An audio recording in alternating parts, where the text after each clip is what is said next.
नमस्कार, दिन भर की बड़ी खबरों में आपका स्वागत है। मैं हूं आपके साथ अंशिता। आज इस बुलेटिन में बात होगी नेहरू पर रक्षा मंत्री के दावों की खुली पोल की, 6 दिन से लगातार जारी इंडिगो संकट की, देखेंगे एसआईआर पर क्यों नहीं थम रहा विवाद, पीएम मोदी के बयान से कैसे मुश्किल में फंसी बीजेपी, जानेंगे पश्चिम बंगाल में कैसे सुलग रहा है मस्जिद को लेकर विवाद, और बुलेटिन के आखिर में बात करेंगे गोवा के नाइट क्लब में हुए हादसे की। लेकिन दिन भर की तमाम बड़ी खबरों से पहले एक नजर आज की सुर्खियों पर। पीडीपी चीफ महबूबा मुफ्ती का मोदी सरकार पर फूटा गुस्सा, कहा जम्मू कश्मीर में सरकार की नीति फेल, हम ये नहीं कहते कि हमें पाकिस्तान को दे दो लेकिन इज्जत तो दो। रिजर्वेशन पर पूर्व सीजीआई गवई का बयान, कहा आरक्षण का मतलब पीछे छूटों को बराबरी देना, नए लोगों के लिए रास्ता बंद करना नहीं। सामाजिक कार्यकर्ता सोनम वांगचुक से जुड़ी याचिका पर 8 दिसंबर को होगी सुनवाई, पत्नी गीतांजलि ने हिरासत को दी है चुनौती, एनएसए के तहत वांगचुक को किया गया है गिरफ्तार। बीजेपी और एलजी सिन्हा अब केजरीवाल के उन्हीं सुधारों को आगे बढ़ा रहे हैं जिन्हें उन्होंने एक बार रोका था। आप एमएलए सौरभ भारद्वाज का रेखा सरकार और एलजी सक्सेना पर हमला। ये तो थी सुर्खियां, अब बात आज की सबसे बड़ी खबर की। राजनाथ सिंह को क्या अपना सियासी करियर खत्म होता दिखाई दे रहा है? क्या वो पीएम मोदी और आरएसएस को खुश करने के लिए ही विवादित बयान दे रहे हैं? राजनाथ ने हाल ही में पंडित नेहरू को जिस तरह से बाबरी मस्जिद विवाद में घसीटने की कोशिश की, उससे अब वो ही बुरी तरह से फंसते दिख रहे हैं। कांग्रेस ने सबूतों के साथ सच्चाई सामने रख दी है, देखिए रिपोर्ट। देश के पहले प्रधानमंत्री जवाहरलाल नेहरू को लेकर रक्षा मंत्री राजनाथ सिंह के दिए हुए बयान पर बवाल मचा हुआ है। राजनाथ ने कहा था कि पंडित जवाहरलाल नेहरू जनता के पैसे से अयोध्या में बाबरी मस्जिद का निर्माण कराना चाहते थे, लेकिन सरदार पटेल के चलते ये नहीं हो पाया। इस मामले में कांग्रेस पार्टी ने राजनाथ सिंह समेत पूरी बीजेपी को अब आड़े हाथों लिया है और कांग्रेस महासचिव जयराम रमेश ने सरदार वल्लभ भाई पटेल मेमोरियल सोसाइटी की तरफ से पब्लिश की गई उनकी बेटी की डायरी के कुछ पेज एक्स पर शेयर किए। उन्होंने लिखा कि सीए आरएस पटेल की पुस्तक समर्पित पछायो सरदारनों के पन्नों 212 और 213 पर गुजराती में मणिबेन की मूल डायरी प्रविष्टि दी गई है। मूल डायरी प्रविष्टि में जो लिखा है और राजनाथ सिंह और उनके साथी पत्रकार जो प्रचारित कर रहे हैं उसमें बहुत अंतर है। रक्षा मंत्री को प्रधानमंत्री के साथ अपने संबंध सुधारने के लिए जो झूठ फैला रहे हैं उसके लिए माफी मांगनी चाहिए। दरअसल सरदार पटेल की बेटी मणिबेन ने अपनी डायरी में 1949 के आसपास की घटनाओं का जिक्र किया है, जब सोमनाथ मंदिर के पुनर्निर्माण और धार्मिक ट्रस्टों को फंडिंग का मुद्दा सामने आया था। डायरी में उन्होंने लिखा कि आज हम सब ने सुना कि सरकार ने कुछ धार्मिक ट्रस्टों को पैसे देने की योजना बनाई है। इसमें सोमनाथ मंदिर का जिक्र है, लेकिन कुछ लोग कहते हैं कि सरकार को ऐसा नहीं करना चाहिए। सरदार पटेल ने इस बारे में कहा कि ऐसा करना ठीक नहीं है और इसे रोकना चाहिए। इसका कारण ये है कि सरकार का पैसा सबके लिए होना चाहिए, न कि किसी एक धर्म के लिए। यानी पटेल ने सरकारी खर्च से मंदिर निर्माण का विरोध किया था, जबकि राजनाथ सिंह ने मंदिर को मस्जिद बता दिया। लेकिन अब जयराम रमेश ने उनके दावों को पूरी तरह झूठा साबित कर दिया है। जयराम रमेश ने यह भी कहा कि प्रधानमंत्री नरेंद्र मोदी से संबंध बेहतर करने के लिए राजनाथ सिंह पंडित नेहरू के बारे में झूठ फैला रहे हैं और इसका कारण है कि 6 महीने बाद राजनाथ 75 साल के हो जाएंगे। बीजेपी में पीएम मोदी को भले ही इस नियम से छूट मिली हो, लेकिन दूसरे नेताओं पर यह नियम सख्ती से लागू है। ऐसे में राजनाथ जो लगातार विवादित बयान दे रहे हैं उससे साफ है कि उन्हें अपना सियासी करियर समाप्त होता दिख रहा है। राजनाथ सिंह अब अपने बयान को लेकर चुप्पी साध गए हैं, तो चुप्पी सरकार ने इंडिगो संकट को लेकर भी थाम रखी है। इंडिगो की फ्लाइटें लगातार कैंसिल हो रही हैं, जिसका नुकसान आम लोगों को हो रहा है। सवाल सरकार पर उठ रहे हैं कि आखिर वो कर क्या रही है, संकट कब तक हल होगा, इसकी तस्वीर भी साफ नहीं हो पा रही है। तो क्या है मामला, देखिए। इंडिगो संकट को खत्म करने में मोदी सरकार नाकाम नजर आ रही है। पिछले 6 दिन से एयरपोर्ट्स पर लोग तो पहुंचते हैं, लेकिन फ्लाइट्स या तो कैंसिल हो जाती हैं या फिर रीशेड्यूल हो रही हैं। छठे दिन भी 650 से ज्यादा उड़ानें रद्द हुई। ऐसे में मोदी सरकार और इंडिगो के सीईओ पीटर एल्वर्स के खिलाफ लोगों में आक्रोश बढ़ता जा रहा है। इस बीच खबर आ रही है कि पायलट्स ने एक ओपन लेटर जारी किया है, जिसमें उन्होंने बताया इंडिगो एक दिन में नहीं गिरी, ये गिरावट कई सालों से बनी रही थी। पायलटों और कर्मचारियों की थकान, सुरक्षा और ड्यूटी नियमों को लगातार नजरअंदाज किया गया। समय के साथ एयरलाइन में एक ऐसा टॉक्सिक वर्क कल्चर विकसित हुआ जिसमें टैलेंट से ज्यादा टाइटल और पदों की चमक को महत्व दिया गया। पायलटों ने सीईओ एल्वर्स समेत कई शीर्ष अधिकारियों पर एयरलाइन को डूबने की कगार पर पहुंचाने का आरोप लगाया। वैसे तो सरकार की तरफ से कंपनी के सीईओ एल्वर्स के खिलाफ कारण बताओ नोटिस जारी किया गया है। उन्हें 24 घंटे में बताना होगा कि कंपनी पर एक्शन क्यों न लिया जाए। जवाब न देने पर डीजीसीए एक तरफा फैसला ले सकेगा। डीजीसीए ने बाकी एयरलाइंस के बढ़ते किराए पर रोक लगाई, हवाई किराया फिक्स किया, लेकिन जिस वजह से ये गड़बड़ी शुरू हुई उसे नजरअंदाज तो नहीं किया जा सकता। सरकार ने जिन FTTL नियमों को वापस लिया है वो कहीं न कहीं इस पूरी प्रक्रिया को बेहतर बनाने के लिए बनाए गए थे। ऐसे में इन नियमों को सही से लागू करवाने में मोदी सरकार की विफलता पर हमला बोलते हुए पूर्व केंद्रीय वित्त मंत्री और कांग्रेस नेता पी चिदम्बरम ने कहा कि पायलट ड्यूटी टाइम के नए नियम जनवरी 2024 के थे, लेकिन 23 महीनों में सरकार एयरलाइन को इन नियमों के मुताबिक काम करने में मदद नहीं कर सकी। जब संकट बढ़ा, सरकार कुछ कर नहीं पाई और अंत में हार मान ली। यानी इंडिगो के साथ ही सरकार का संकट भी खत्म होता नहीं दिख रहा है। अब ये देखना होगा कि आखिर ये मामला कब शांत होता है। इंडिगो संकट ने सरकार पर सवाल खड़े कर दिए हैं। ये संकट कब खत्म होगा, इसे लेकर सरकार भी जवाब नहीं दे पा रही है। तो विपक्ष को जवाब SIR पर उठने वाले सवालों के भी नहीं मिल रहे हैं। SIR को लेकर अब अखिलेश यादव ने तीखा हमला किया है। तो क्या कहा है अखिलेश ने, एक रिपोर्ट। बिहार में SIR पर बड़ा झटका खा चुका विपक्ष अब पूरी तरह से सचेत है। 12 राज्यों में चल रही SIR की प्रक्रिया पर वो बेहद तीखी नजरें बनाए हुए है। साथ ही चुनाव आयोग की भी घेराबंदी कर रहा है। सपा प्रमुख अखिलेश यादव ने इसे लेकर बीजेपी और चुनाव आयोग की मंशा पर सवाल उठा दिए हैं।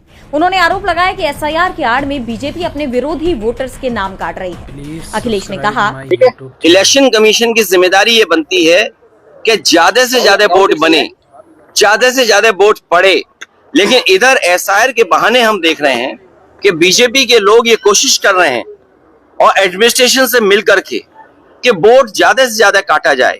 कि SIR को लेकर सिर्फ चुनाव आयोग पर बीजेपी के कहने पर धांधली के आरोप नहीं लग रहे, बल्कि इस प्रक्रिया को पूरा करने के लिए दिए गए समय पर भी सवाल उठाए गए हैं और समय अवधि को बढ़ाने की मांग की जा रही है। इसी कड़ी में कांग्रेस प्रदेश अध्यक्ष अजय राय ने भी केरल जैसे राज्यों का हवाला देते हुए यूपी में SIR प्रक्रिया की अवधि को बढ़ाने की बात कही है। उन्होंने कहा कि केरल की तुलना में यूपी बड़ा राज्य है। केरल में SIR के लिए 1 सप्ताह का समय बढ़ाया गया है, तो यूपी में भी इतना ही समय बढ़ाया गया है, जबकि यूपी में केरल से कई गुना ज्यादा वोटर हैं। यूपी में 16 करोड़ मतदाता हैं, इसलिए यहाँ SIR का समय 6 माह बढ़ाया जाना चाहिए। प्रदेश में BLO तनाव में खुद की जान ले रहे हैं, लेकिन इस ओर कोई ध्यान नहीं दे रहा है। उन्होंने आरोप लगाया कि भाजपा विरोधी मतदाताओं के नाम काटने का दबाव BLO पर बनाया जा रहा है। उन्होंने ये तक दावा किया कि उन्हें बाकायदा बीजेपी को वोट न देने वालों की सूची दी गई है।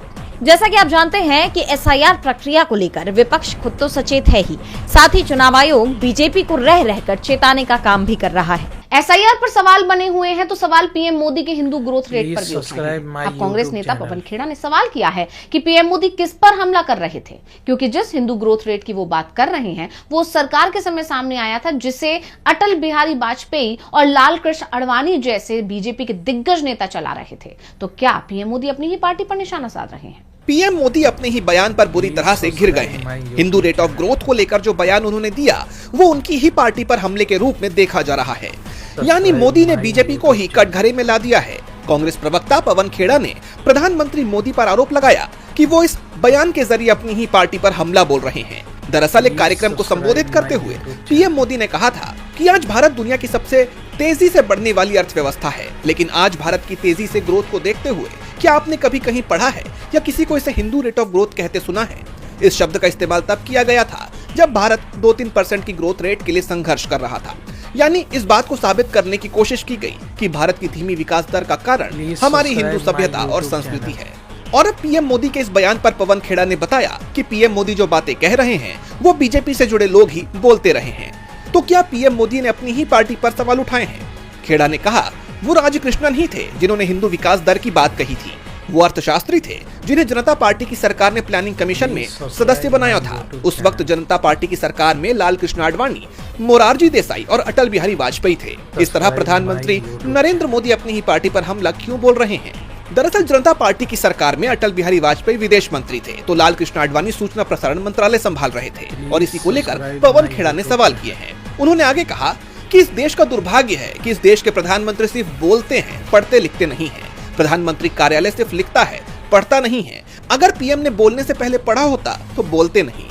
यानी पीएम मोदी का बयान अब उन पर ही भारी पड़ता हुआ दिखाई दे रहा है। पीएम मोदी अपने ही बयान पर फंसते दिख रहे हैं तो पश्चिम बंगाल में टीएमसी के बागी विधायक हुमायूं कबीर अपनी ही सरकार की मुश्किल बढ़ाते दिख रहे हैं। उनके निशाने पर बीजेपी नहीं है, बल्कि कबीर के बयान तो ये ही संकेत दे रहे हैं कि वो बीजेपी को फायदा पहुंचाना चाहते हैं। कबीर टीएमसी को हराने की बातें कह रहे हैं तो पश्चिम बंगाल की सीएम ममता बनर्जी ने भी साफ कर दिया है कि कबीर हो या कोई और, बंगाल में सांप्रदायिक सियासी कामयाब नहीं होगी। तो क्या कहा है ममता ने, देखिए रिपोर्ट। पश्चिम बंगाल की राजनीति इस समय बाबरी मस्जिद के नाम पर किए शिलान्यास और उसे लेकर चल रही राजनीति के कारण चरम पर है। टीएमसी से निष्कासित विधायक हुमायूं कबीर ने मुर्शिदाबाद के बेलडांगा में बाबरी मस्जिद की शैली में एक मस्जिद की नींव रखी तो राज्य का सियासी पारा चढ़ गया। जहां एक तरफ सीएम ममता बनर्जी संप्रीति दिवस के माध्यम से सद्भाव का संदेश दे रही हैं, वहीं हुमायूं कबीर ने नई पार्टी के गठन का बड़ा ऐलान कर दिया है। संप्रीति दिवस के मौके पर मुख्यमंत्री ममता बनर्जी ने सोशल मीडिया पर लिखा, बंगाल एकता की धरती है, टैगोर, नजरुल, रामकृष्ण और विवेकानंद की धरती है। ये मिट्टी कभी भी विभाजनकारी ताकतों के सामने नहीं झुकी है और ना कभी झुकेगी। राज्य में हिंदू, मुस्लिम, सिख, ईसाई, जैन और बौद्ध हमेशा कंधे से कंधा मिलाकर रहे हैं। हम अपनी खुशियां साझा करते हैं क्योंकि हमारा मानना है कि धर्म व्यक्तिगत है, लेकिन त्योहार सभी के लिए है। सांप्रदायिक नफरत की आग भड़काने और देश को नष्ट करने वालों के खिलाफ हमारी लड़ाई जारी रहेगी। आइए हम सब शांति और सद्भाव बनाए रखें। मुख्यमंत्री का ये संदेश ऐसे समय में आया है जब उनकी पार्टी के पूर्व सहयोगी हुमायूं कबीर ने उन्हें खुली चुनौती दी है।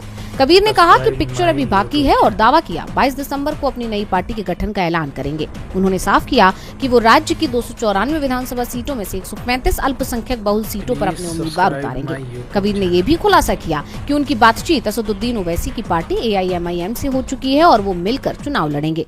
लेकिन सवाल ये उठ रहे हैं कि हुमायूं कबीर पहले भी टीएमसी से अलग होकर अपनी सियासी हैसियत को देख चुके हैं।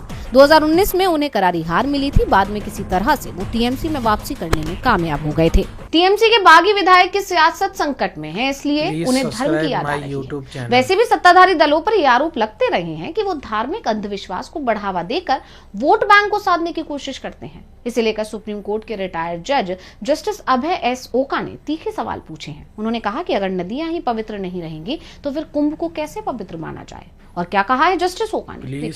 सुप्रीम कोर्ट के पूर्व जस्टिस अभय S ओका के हालिया बयान ने राजनीतिक गलियारों में नई चर्चा छेड़ दी है। उनके इस बयान को सीधे मोदी सरकार और बीजेपी से जोड़कर देखा जा रहा है। जस्टिस ओका ने बिना नाम लिए कहा कि भारत का संविधान कहता है कि हर एक नागरिक को वैज्ञानिक सोच विकसित करना चाहिए, लेकिन इस देश में आज भी राजनीतिक दल और नेता धर्मों को खुश करने में लगे हैं। वो अंधविश्वासों के खिलाफ बोलने वालों का समर्थन करने के बजाय उन्हें निशाना बना रहे हैं। जस्टिस ओका नई दिल्ली में इंडिया इंटरनेशनल सेंटर में 16वें VM तारकुंडे मेमोरियल व्याख्यान को संबोधित कर रहे थे। राजनीतिक जानकारों का मानना है कि उनका इशारा बीजेपी की उस राजनीति की तरफ था जहां धर्म और आस्था को चुनावी रैलियों का मुख्य आधार बनाया जाता है।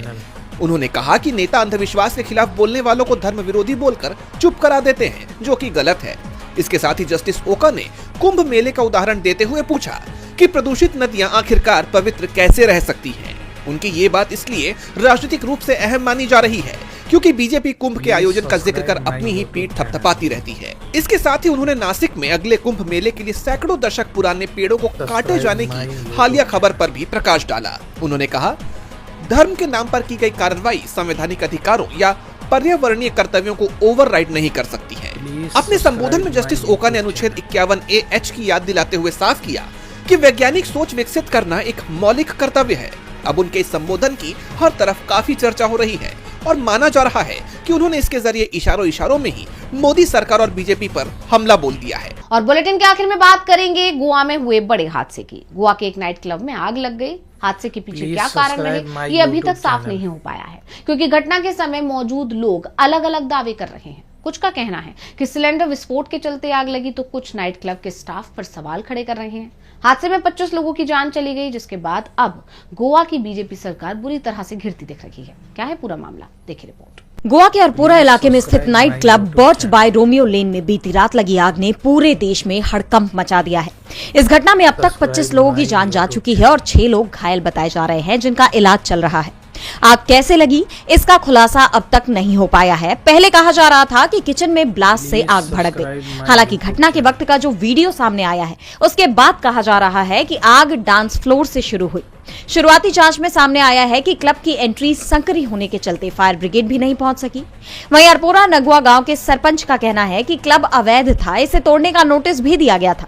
ऐसे में प्रशासन पर कई गंभीर सवाल खड़े हो गए हैं। आखिर इस लापरवाही का जिम्मेदार कौन है? राष्ट्रपति मुर्मू, पीएम मोदी, नेता विपक्ष राहुल गांधी, गोवा के सीएम प्रमोद सावंत समेत तमाम नेताओं ने इस घटना पर शोक जताया। राहुल गांधी ने जोर देकर कहा कि ये सिर्फ एक दुर्घटना नहीं है बल्कि सुरक्षा और प्रशासन की एक आपराधिक विफलता है। एक गहन पारदर्शी जांच से जवाबदेही तय होनी चाहिए और ये सुनिश्चित होना चाहिए कि ऐसी रोकी जा सकने वाली त्रासदियां दोबारा ना हो। वहीं गोवा प्रदेश कांग्रेस कमेटी के अध्यक्ष अमित पाटकर ने कहा कि क्लब को डिमोलिशन के आदेश थे, फिर भी क्लब कैसे चल रहा था, ये बड़ा सवाल है। इनके पास फायर सेफ्टी का लाइसेंस भी नहीं था। 25 लोगों की जान गई है, उसकी जिम्मेदारी कौन लेगा? हम मांग करते हैं कि मुख्यमंत्री और परमिशन देने में शामिल सभी मंत्री नैतिक और राजनीतिक आधार पर तुरंत इस्तीफा दें। वहीं आप नेता लीडर मैनुअल कार्डोजो ने भी हादसे के लिए सरकार को जिम्मेदार ठहराया है, जिससे बीजेपी सरकार बुरी तरह घिर गई है। हालांकि सीएम ने मैजिस्ट्रियल जांच के आदेश दिए हैं। क्लब मालिकों के खिलाफ अरेस्ट वारंट भी जारी किया गया है। प्रशासन ने इमरजेंसी हेल्पलाइन नंबर भी जारी किए हैं। लेकिन सवाल तो ये है कि जिन्होंने अपनी जिंदगी गंवा दी, जिन लोगों ने अपने अपनों को खोया है, उनका क्या? बहरहाल मामले में आगे क्या कार्रवाई होती है ये देखना होगा। तो आज इस बुलेटिन में इतना ही। आप देखते रहिए DV लाइव और मुझे दीजिए इजाजत। नमस्कार।